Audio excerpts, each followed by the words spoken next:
Hello friends, welcome to my channel. आज मैं आपके साथ में शेयर करने वाली हूँ कजरी तीज या फिर नीमड़ी तीज की सरल पूजा विधि। कजरी तीज का व्रत सभी सुहागिन महिलाएं अपने पति की लंबी आयु की कामना करने के लिए करती हैं और कुंवारी लड़कियां अपने मनचाहे वर की प्राप्ति करने के लिए करती हैं। तो फ्रेंड्स, कजरी तीज की पूजा करने के लिए सबसे पहले हमने यहाँ पर चौकी लगा ली है। चौकी पर लाल कपड़ा बिछाया है। इसके बाद हमने नीम के पेड़ की टहनी ली है।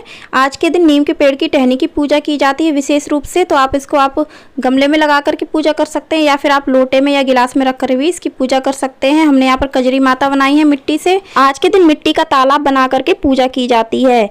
आप चाहे तो घर पर मिट्टी का तालाब बना लीजिए और आप उसकी पूजा कीजिए, नहीं तो आप इस तरह से मिट्टी का पात्र ले लीजिएगा बना बनाया, उसमें आप तालाब बना लीजिएगा और उसकी भी पूजा कर सकते हैं। तो मैंने यहाँ पर एक मिट्टी का पात्र लिया है, उसमें मैंने सबसे पहले दूध डाला है और उसमें मैंने शुद्ध जल मिला करके तालाब तैयार कर लिया है। इसके अलावा मैंने 1 लोटा शुद्ध जल और लिया है, जिसको हम चंद्रमा पर अर्घ देने के लिए तैयार करेंगे। आज के दिन रात को चंद्रमा पर अर्घ दिया जाता है।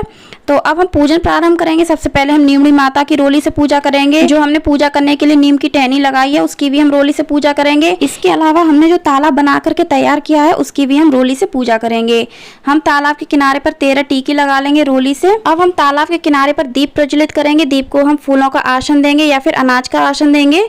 तो दीपक को हमें बिल्कुल तालाब के किनारे पर ही प्रज्वलित करना है ताकि दीपक की रोशनी तालाब पर पड़े। तो इस बात का आप विशेष ध्यान रखें। तो यहाँ पर मैंने दीप प्रज्वलित कर लिया है। अब हम नीमड़ी माता को और नीम की टहनी को अक्षत अर्पित करेंगे। साथ में हम तालाब में भी थोड़े से अक्षत अर्पित करेंगे। इसके बाद हमने जो चंद्रमा को अर्घ देने के लिए जल का लोटा तैयार किया है उस पर भी हम 13 टीकी रोली की लगा लेंगे। अब हम झूला डालेंगे। आज की पूजा में झूला डाला जाता है। तो हमें सबसे पहले दीवार पर एक कागज लगा लेना है। अगर आपको दीवार खराब नहीं करनी है तो आप इस तरह से कागज लगा लीजिएगा दीवार पर और आप एक कलावे से झूला इस तरह से डाल दीजिएगा मेहंदी की सहायता से। तो मैंने यहाँ पर मेहंदी की सहायता से कलावा चिपका दिया है और झूला डाल दिया है। अब हम रोली से स्वास्तिक बनाएंगे सबसे पहले। उसके बाद में हम 13 टीकी रोली से लगाएंगे झूला के पास में। 13 टीकी हम मेहंदी से लगाएंगे इसी तरह से और 13 टीकी हम काजल से लगाएंगे। आप चाहे तो पेंसिल वाला काजल भी यूज कर सकते हैं इस पूजा में, या फिर आप जो भी मेहंदी यूज करना चाहते हैं घुली हुई मेहंदी भी यूज कर सकते हैं, या फिर आप इस तरह की कोन वाली मेहंदी ले लीजिएगा। इससे भी आप 13 टीके लगा सकते हैं। अब हम नीमड़ी माता को और नीम की टहनी को पुष्प अर्पित करेंगे। आपको जो भी पुष्प आसानी से मिल जाते हैं आप आज की पूजा में प्रयोग कर सकते हैं। यहाँ पर मैंने गेंदे के पुष्प माता रानी को अर्पित किए हैं। इसके साथ में हमने यहाँ पर कुछ गुलाब की पंखुड़ियाँ भी अर्पित की हैं। इसी तरह से हम तालाब में भी पुष्प अर्पित कर देंगे। साथ में हमने तालाब को 1 पुष्पों की माला भी अर्पित की है। इसके बाद अगर आपको आज की पूजा में बेलपत्र मिल जाता है, धतूरा मिल जाता है या फिर आक के पत्ते मिल जाते हैं तो आप आज की पूजा में माता रानी को अवश्य अर्पित करिएगा, क्योंकि कजरी माता पार्वती माता का ही रूप होती हैं।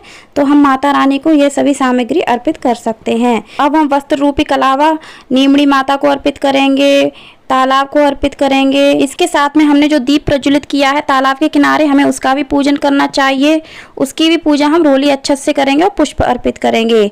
अब हम सिंदूरदानी लेंगे जो कि हमारी शादी की सिंदूरदान होता है। उससे हम आज की पूजा में माता रानी को सिंदूरदान अवश्य करेंगे। इससे हमारी सुहाग की आयु लंबी होती है। तो हम आज की पूजा में माता रानी को 5 बार या फिर 7 बार सिंदूरदान करेंगे। इसके बाद मैंने माता रानी को भोग लगाने के लिए सातू बनाया है। यह सातू आप चावल से, आटा से या फिर बेसन से बना सकते हैं।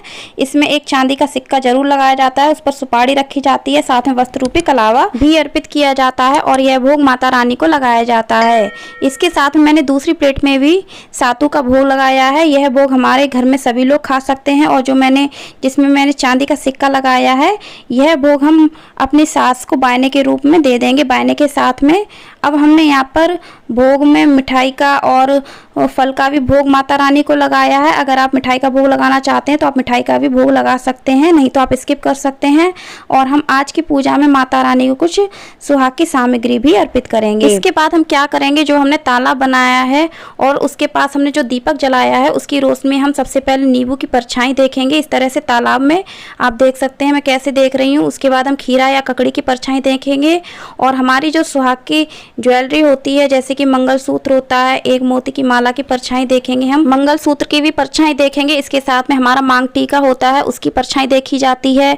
शादी की जो नथ होती है उसकी परछाई देखी जाती है। इसके अलावा हमारी जो शादी का पीलिया होता है या ओढ़नी होती है उसकी परछाई हम इस तालाब में इस तरह से देखेंगे। अब हम सभी भगवान को दक्षिणा अर्पित कर देंगे और हम कजरी माता की कजरी तीज की कथा पढ़ेंगे।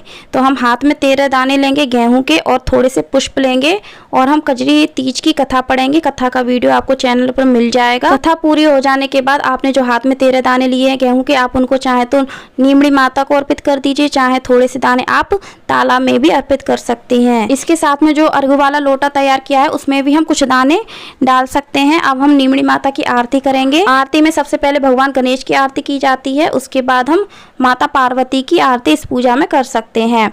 तो फ्रेंड्स, इस तरह से हम पूजा करेंगे। उसके बाद हम चरण स्पर्श करेंगे। पूजा में हमसे जो भी भूल चूक हुई हो उसके लिए हम माफी मांगेंगे, अपने परिवार की सुख शांति की कामना करेंगे। अब हमने जो भी सुहाग सामग्री माता को अर्पित की है और दक्षिणा अर्पित की है, इसके साथ हमने जो भोग लगाया है जिसमें चांदी का सिक्का लगाया है, इन सभी चीज़ों को हम सास को बायने के साथ में दे देंगे। इसके साथ में हम उनको साड़ी या फिर वस्त्र देंगे बायने के साथ में। अब हमने जो जल का लोटा तैयार किया है अर्घ के लिए, उसको हम शाम को चंद्रमा को अर्घ दे देंगे उससे।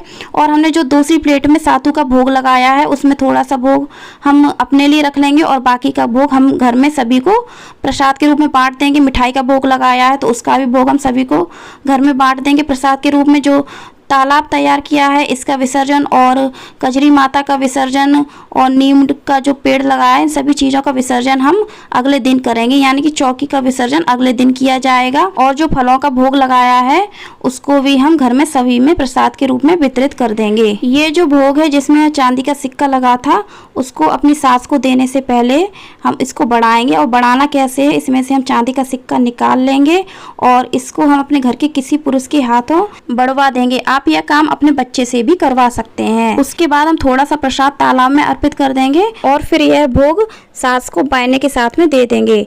तो फ्रेंड्स, उम्मीद करती हूँ वीडियो आपको पसंद आई होगी। वीडियो पसंद आई हो तो लाइक करिएगा, शेयर करिएगा और हमारे चैनल को सब्सक्राइब करिएगा, बेल आइकन को प्रेस करिएगा ताकि आपको हमारी आने वाली वीडियो की नोटिफिकेशन मिल सके। और कमेंट में ओम नमः शिवाय, हर हर महादेव, जय माँ गौरी अवश्य लिखिएगा। धन्यवाद। ओम नमः शिवाय।